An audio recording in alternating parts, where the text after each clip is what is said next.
In most stories, uncovering the truth changes everything. A mystery is solved, culprit is exposed, a hidden crime is dragged into the light, and once that happens, the world is supposed to react. People apologize, system collapse, justice in some form arrives. That expectation is so deeply wired into storytelling that we rarely question it.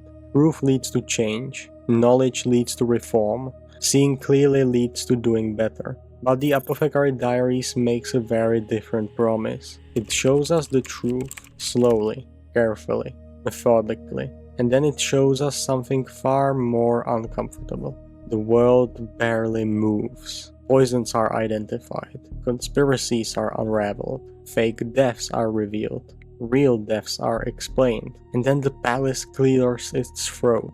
Meals are served, ranks remain, daily routines resume. No revolution, no catharsis, no dramatic shift in how power works. And that's not a flaw in the story, that is the story. This video isn't about whether the system in the Apothecary Diaries Season 2 is cruel. This show never pretends it isn't. This video is about something more unsettling. Why, even when the truth is visible, even when the injustice is obvious, most people still choose to survive inside the system rather than challenge it, and why the system quietly depends on that choice. There are ghosts in this story, but what's important is not whether they exist. What matters is how they function. These so-called hauntings in the inner court are not framed as supernatural events, they are framed as patterns. A figure appears at the same time, in the same place, wearing the same clothing, reflected in the same mirror. And when people panic, nothing official happens. No investigation, no announcement, no reassurance. Just silence. That silence is deliberate, because fear doesn't need confirmation. It doesn't need evidence. It doesn't even need belief in the supernatural. Fear only needs uncertainty. Historically, this is extremely accurate. In imperial court systems, especially in inner courts where women and servants had no public authority, fear was one of the most efficient tools of control. An accusation could be denied, crime could be argued, but a ghost? A ghost can't be cross-examined.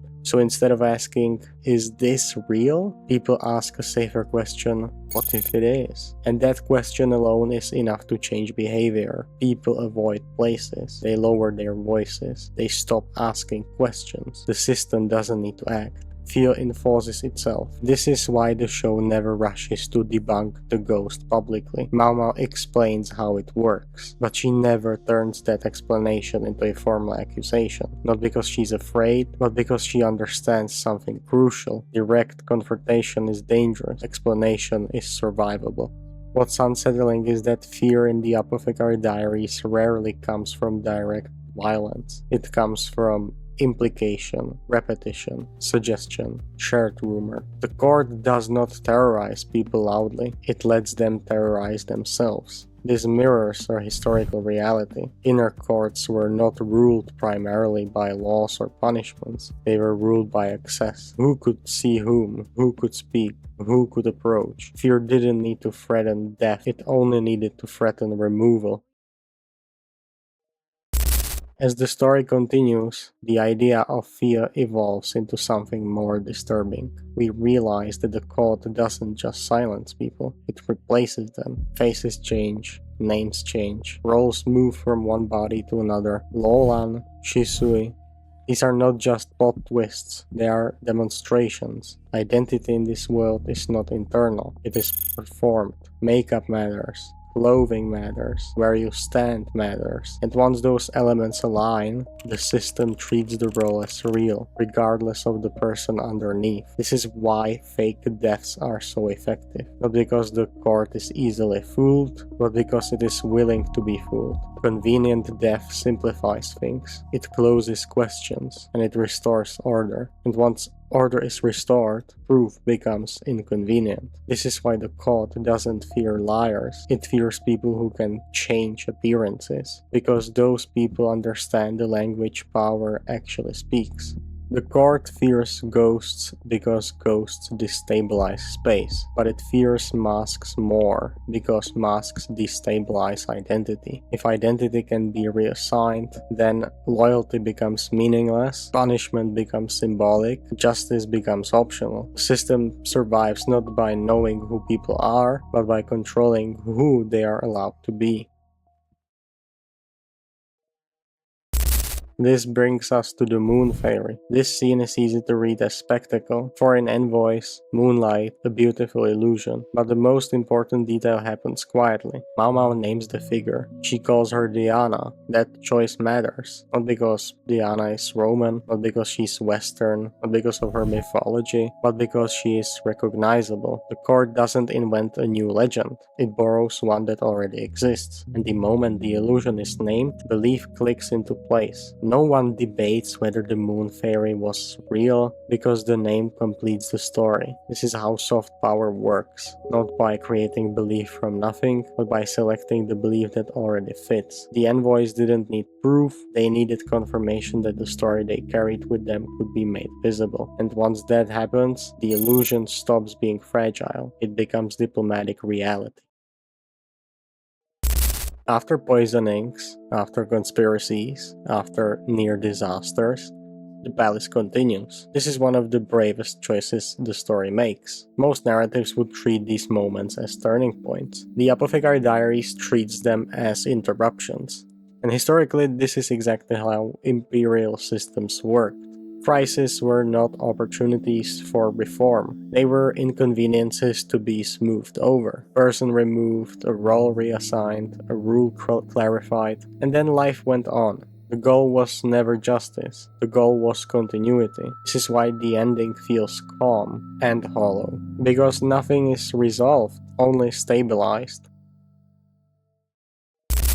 Luomen's return is often misread as forgiveness. It isn't. No one clears his name. No one apologizes. He's brought back because someone needs to survive childbirth. That's it. This reflects a brutal historical truth. Medicine existed outside morality. Competence mattered more than purity. Results mattered more than reputation. The system didn't care if you were disgraced as long as you were useful, and usefulness always came with conditions.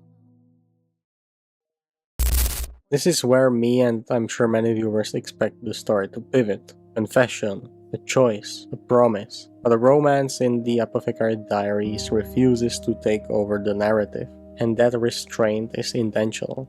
In court systems, romance is dangerous. It creates leverage, it creates vulnerability, it creates reasons to be targeted.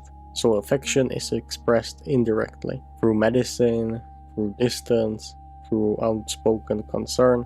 Mau Mau doesn't misunderstand love, she understands its cost, and she chooses survival. Love exists, but it is not allowed to rewrite the world.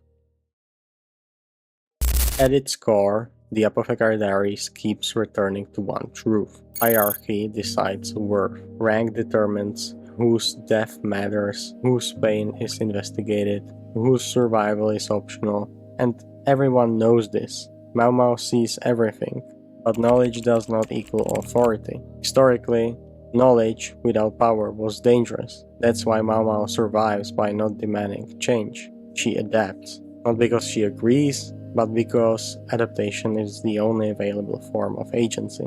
The halls are quiet again, meals are served, people walk their routes, life continues. And the story ends not with justice, but with stability. The Apothecary Diaries isn't asking whether the system is cruel, it's asking why. Even when everyone knows it is, most people still choose to survive inside it. Because sometimes the scariest thing isn't abuse of power, it's how easily the world goes on afterward.